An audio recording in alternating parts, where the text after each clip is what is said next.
Hi everyone and welcome to Behind the Numbers. My name is Dave Bookbinder and welcome back to the show where we dig deeper to really understand what matters most in business. Today we're going to be talking about marketing strategies that will grow revenue and also help you if you're thinking about making a pitch to potential investors. And I'm pleased to welcome Michael Doyle, who is the Chief Executive Officer at Brand Iron. Hey Michael, welcome to Behind the Numbers. Hey, thank you so much for having me. I appreciate it. It's a pleasure to have you here. Branding is always something that's fascinating, and I'm really excited about where we're going to take this topic and dovetail it towards the idea of investment in firms. But let me start at the top here with regard to brands in particular. Talk to us a little bit about what creates, I'll call it a memorable brand. Sure. Creating memorable brands is all about how do you package what's unique to your brand? How do you make it unique? How do you do it differently? How do you effectively communicate your value points and your value propositions? How do you separate yourself from the competition and what's in the competitive landscape? And so you've got to kind of take a look at it a holistic perspective of also is how do you brand and position your company to achieve your desired outcomes and what do you want to be? So it's not necessarily about who you are and what you're all about today, but where do you want to be down the road and how do you brand and position yourselves to be able to accomplish those goals and objectives? So in order to do that, you've got to take a look at not only your value points and your value proposition and not only where you're at today, but where you want it to be in the future, but also how do you do that through imagery from your logo to your color palette to the use of imagery in website on your different sales materials, but also the language that you use, the tone, your voice. How do you put all of this together in order to package and create a powerful brand that brands and positions you to achieve the desired goals and outcomes you want to be able to achieve?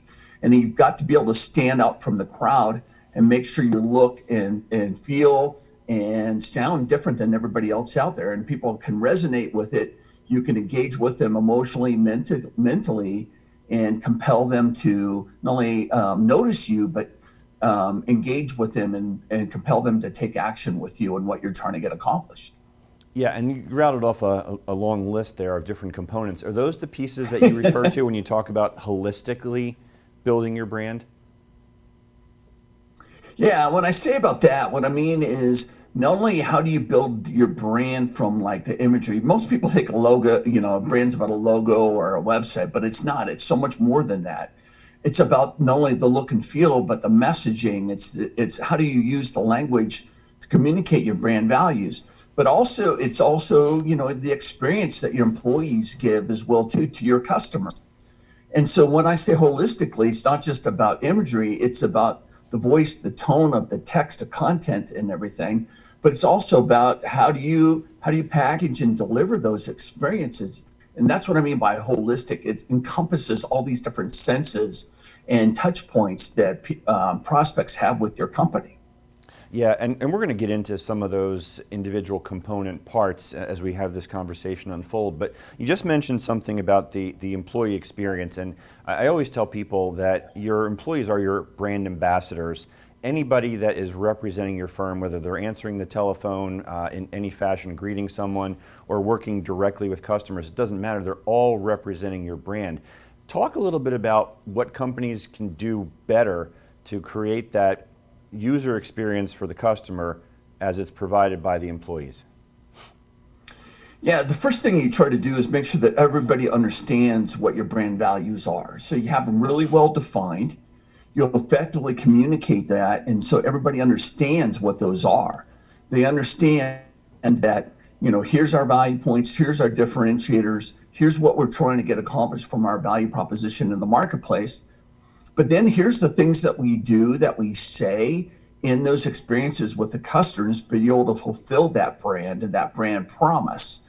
And so you've got to not only train everybody, but educate them and even do some mock scenarios of whether it be on the phone or be on a Zoom or Google Meet or meeting in person of what this experience is supposed to be like and how do they act, how do they communicate, and the feelings that they're trying to convey and communicate, and they want the customer to feel in when they're communicating with you as a brand or your company. Yeah, and I want to shift gears just slightly a little bit here and maybe just ask you to tell the audience a little bit about Brand Iron because you're, I think, somewhat unique in the marketing and branding space, because we're going to now be talking about positioning your company to be acquired. And you've got a backstory that leads to why you do what you do in that niche. So why don't you share that? Sure. Before Brand Iron, I had another advertising marketing agency. We focused on the technology sector. And at the time, my partner and I, we decided, hey, you know what we want to do is we want to potentially get acquired. So we're really going to focus on high tech. We're really going to focus on these rapidly growing companies. So we're going to brand and package ourselves as that tech market leader from a branding and marketing perspective. And so we really got in front of the wave so we could potentially catch the wave. And sure enough, one of our customers came to us and says, hey, we're getting acquired. We're part of an IPO roll-up. You guys, since you've been running this brand and running all the different initiatives to allow us to get acquired, you guys need to sell your company. Come join us and run our national brand. And I did. I actually, sold my company in 2000. Was part of the .com movement or craze, and then I ran a national .com brand for several years. And during that time, I really understood not only what the brand and position yourselves, but how do you do that to achieve specific desired outcomes. And that's really kind of how I actually practice what we preach and be able to position ourselves to get acquired. And now I'm taking that same lessons learned and applying and helping other companies achieve their goals and objectives. Gotcha. Why don't you tell the audience quickly how they can contact you if they want to learn more about you or work with you? Sure. You can look it up. It's brandiron.net is on our website address, or you could look me up on LinkedIn, Michael Sean Doyle, or Michael S. Doyle on LinkedIn as well, too. So either brandiron.net or Michael Doyle on LinkedIn. Awesome. And Michael, I just got the word from the producers that we're coming close to a commercial break, but rather than make you answer something in 60 seconds, I'm going to call an audible here, and we're going to pause and take a quick commercial break, and we'll pick up the rest of the time on the back end here. So Michael, don't go anywhere. You watching and listening, you don't go anywhere either. We will be right back on Behind the Numbers after this quick break.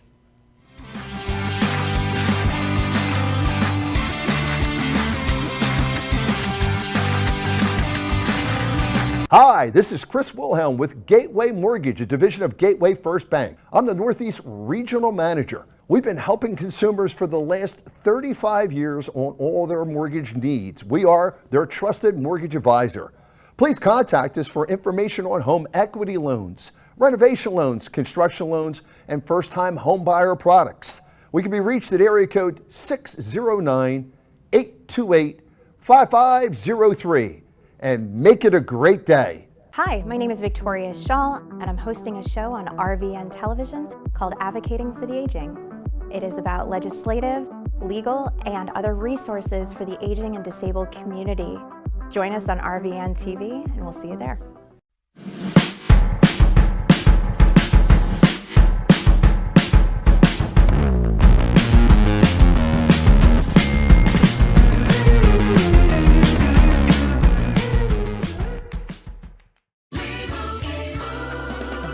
Doug. Hey man, nice base. Clearly you're a safe driver. You could save hundreds for safe driving with Liberty Mutual. They customize your car insurance, so you only pay for what you need.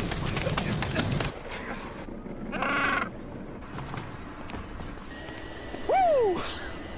We gotta go again. Only pay for what you need. Liberty, liberty, liberty, liberty.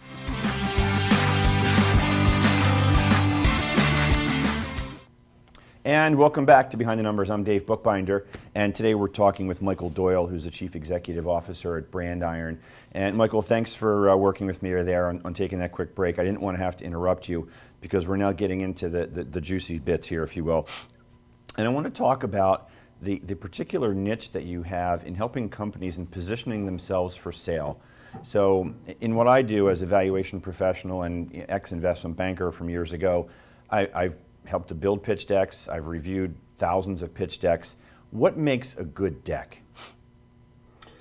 What makes a good deck is understanding several different things, is understanding the story that you're trying to tell. What are the differentiators? What's unique about your company, your brand, about your revenue model, about your customer base? Understanding what those 4, 5, 6 really key differentiators and highlight, main points that we want to highlight in your brand story. Understanding that, understanding what that wants to be, understanding also what your financial story is too, and what not only where you're at now, but where you want to go out in the future. And how do you put together a deck in a nice, clear, and concise fashion, and do it in a way where you really highlight those key selling points, if you will. How do we package that and communicate that in a story?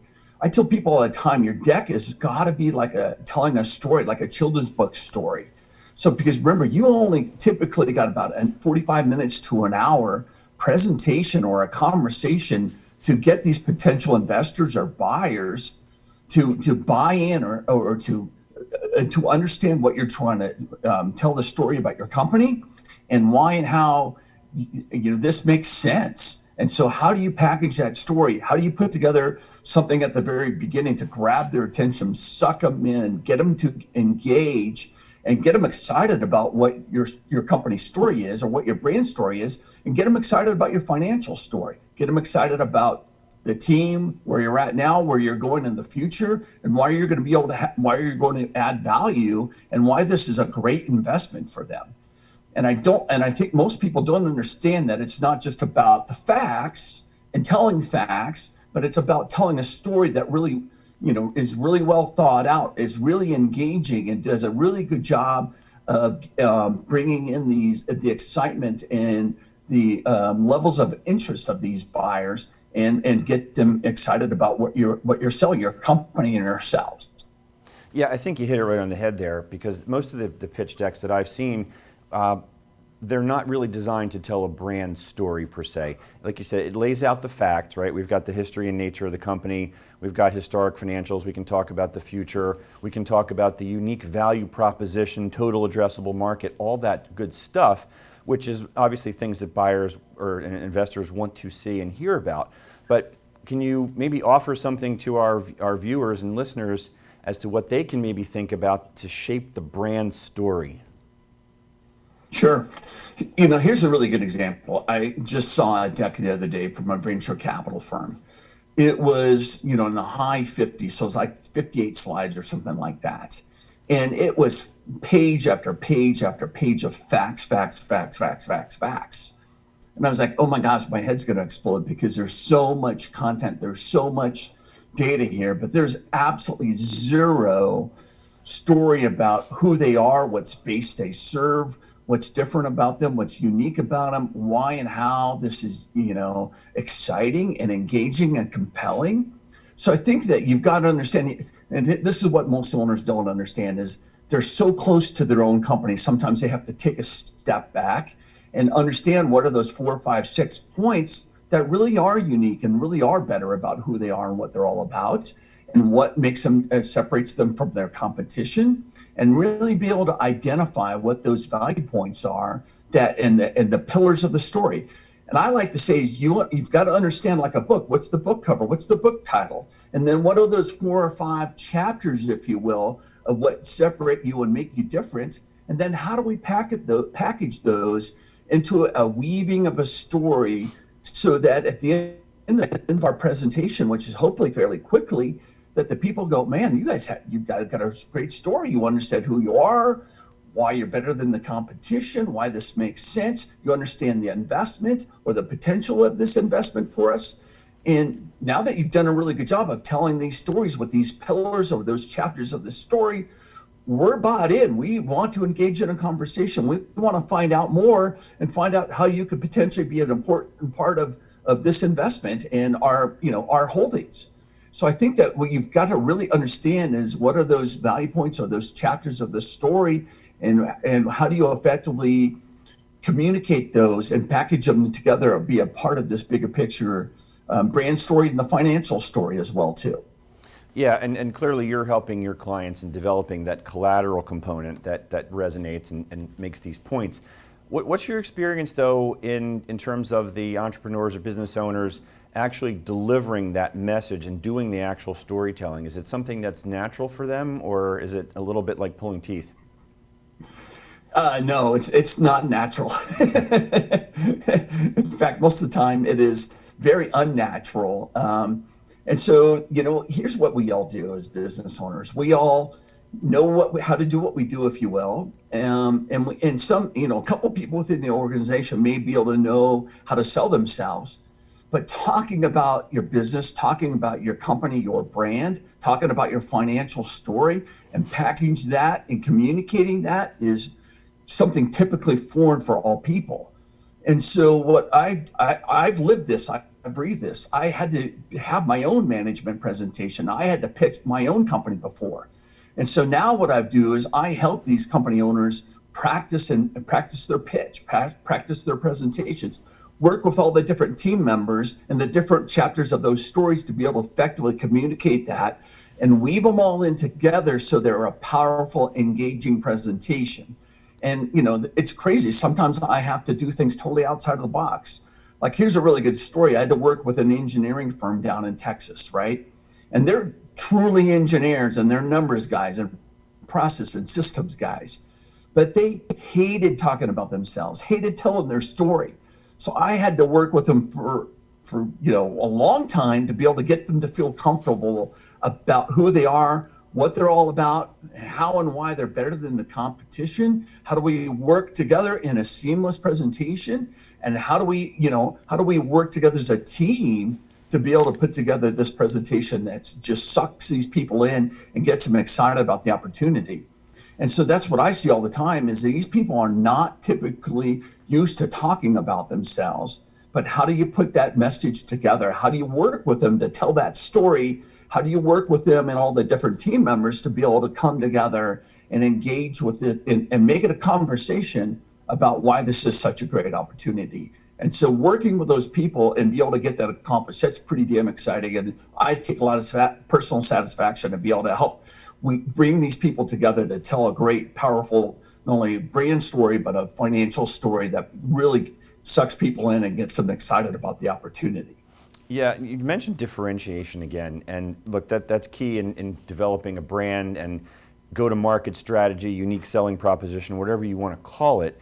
How do you advise companies in really teasing out and articulating their key differentiators when oftentimes we're all in crowded spaces, and to other folks who maybe outside of our particular industry consider us all the same? Yeah, and we see that all the time, right? Everybody looks the same, feels the same, sounds the same. So part of what it is sometimes what you've got to do is say, all right, we have to create some differentiators, right? And so, or we've got to package something different, or we've got to change this particular aspect of our model. And so we've got to kind of do a scouting of the landscape of all the different players and what position do they own, or what's their pricing or packaging look like, and take a look at ourselves and say, are we really any different, or are we just another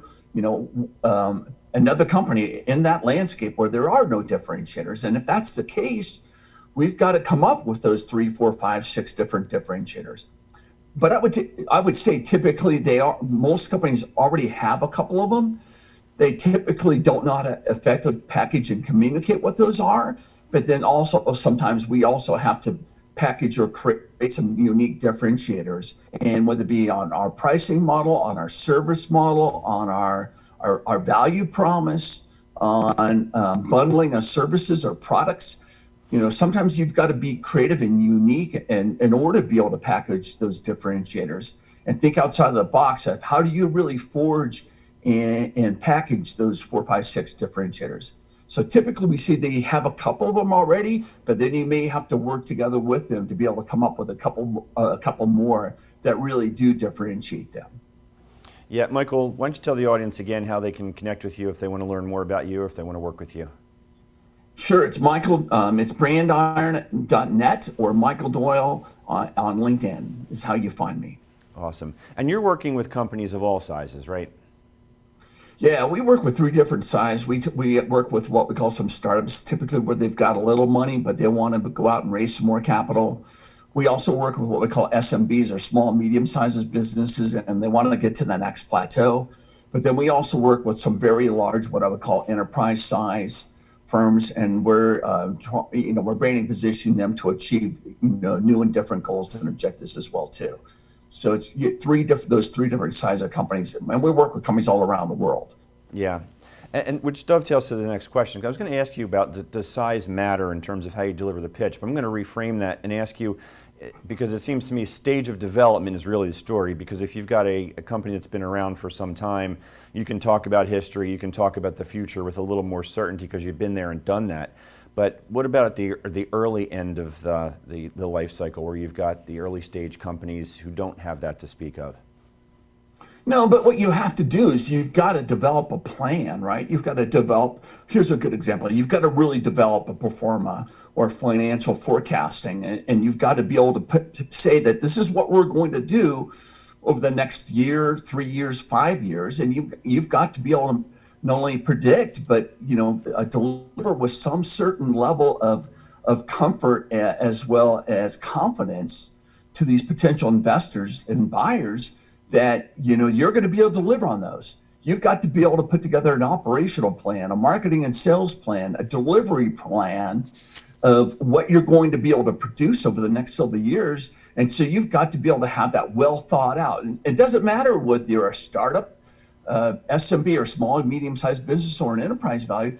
All investors, all acquirers want to make an investment where there's a certain game plan and certain level of comfort that you're going to be able to deliver on these results. So that's something in common across the board. Every investor, every acquiring company wants to know is, do you have a tight game plan? Have you thought out not only a delivery model, but a pro forma / financial forecast that we can buy in and believe? Also, do you have the team that's going to be able to deliver on these things too? So I think that those are the main components that every investor, every acquiring company wants to know, that you've got it well put together, and they can make an investment or an acquisition with a certain level of confidence within you. Yeah. And when we talk about the various holistic components in putting together a brand, a lot of times companies will focus on things like logo and colors and fonts and so forth. I've certainly seen that movie a lot. Where should companies be investing their time, energy, and money, frankly, on these various holistic components? How would you prioritize them? Well, that's a pretty open-ended question, but it's a good one, because I tell people all the time, how do you create a brand? How do you create a logo, a website, a message? How do you put together a go-to-market plan, that generates leads, that helps to, compel engagement? And also, how do we put together the different components to be able to help bring in revenue, right? Because at the end of the day, a brand isn't just about a look and a feel or a message. A brand, it has to resonate, it has to connect, and it has to compel people to take action and make a purchasing decision. And so I think you've got to kind of do it. What I mean by holistic is, yes, you've got to work on the brand, the look, the feel, the message, but you also have to work on a go-to-market plan, understand who your ideal client targets or prospects are. What's the most effective, what we call marketing and sales process, and what are those meetings going to look like to be able to engage with them, be able to touch them, and get them to be able to come to you and ask the right questions and become a lead, become an opportunity, so that you could close a sale and generate revenue. Because at the end of the day, every brand isn't measured by the look and feel; it's measured by results. Yeah. And I love to start at the end. I love to start at the end. What are the results you're trying to achieve? What are the goals and objectives you're trying to get from here to here? And what does that want to look like? And then we can take a step back and say, here's our brand foundation, the look, the feel, the messaging. Here's our go-to-market strategy. What do those touch points want to look like? Here's where they go from a lead into a sales opportunity. And then how do we move them through that sales funnel, if you will? And how do we convert them to a customer? And then once we convert them to a customer, how do we put together a delivery mechanism to ensure that we're delivering upon our brand value promise, and we're making sure we deliver great brand experiences each and every time as well too. So that's what I mean by holistically. You've got to look along the entire spectrum of not only the brand you're packaging and communicating, but how you're delivering on all the different aspects to be able to run your business and deliver on that brand value promise. Yeah, and you mentioned about success is closing the sale, and you're talking about closing with your customer, but I want to shift that just a little bit back to closing the sale with regard to investors or buyers here. Give you an opportunity to talk about some of your success stories. You've done a lot of these things for companies, and I'm getting the sense that you're uniquely differentiating your clients relative to other firms that are maybe going to market. So maybe share a couple of success stories and any kind of feedback that you've gotten from investors or buyers with regard to your process. Sure. Yeah, we've had the really good fortune of being able to do hundreds of decks these days where our clients have generated or raised more than $5 billion in capital. And yeah, there's a couple of big ones in there. My favorite story of all time is, we call it the $500 logo, but this was years ago with a technology company, and how I really got into the technology space and really positioned myself and our company to get acquired, where we took a risk. We did a logo for $500 years ago, and it was, a lot of work. We didn't make any money on that project, but we took that one $500 logo, and over a course of about a dozen years, we grew that technology company into like more than a $500,000 a year account for us, to the point where one of their biggest competitors came to us and said, "We want to work with you." And I could do that. But ultimately, their competitors, the ones that acquired us, and I was a part of that, a public IPO. And, we took that one little story and that one little technology deck into this huge account, got noticed in that space. And that's really how we were able to get acquired. So I love those little stories where you put together a deck. And not only do you deck, you put together that deck, you help them raise capital, you help them grow, but you're able to do the whole holistic example of raising capital, deploying capital, and allowing them to grow and to get to the next level. And that's what's really exciting, when you're able to be a part of that process and help them grow and expand over a period of time. And it's a win-win. When you make them successful, I would say almost every single time, they want you to be successful as well. So the growth that they're experiencing, they want you to be able to grow it along with them as well too. And that's what's super exciting for me. That's great. Michael, we are down to the short strokes here, so I'm going to put you on the clock and say in 60 seconds, give you a chance to kind of give the audience the final word on any advice, tips, things that they can do better, things that they should be watching out for. Your call, final word. Sure. Well, I say that, we at Brand Iron, we love to help work with companies to not only brand and position them, but brand and position to achieve specific outcomes.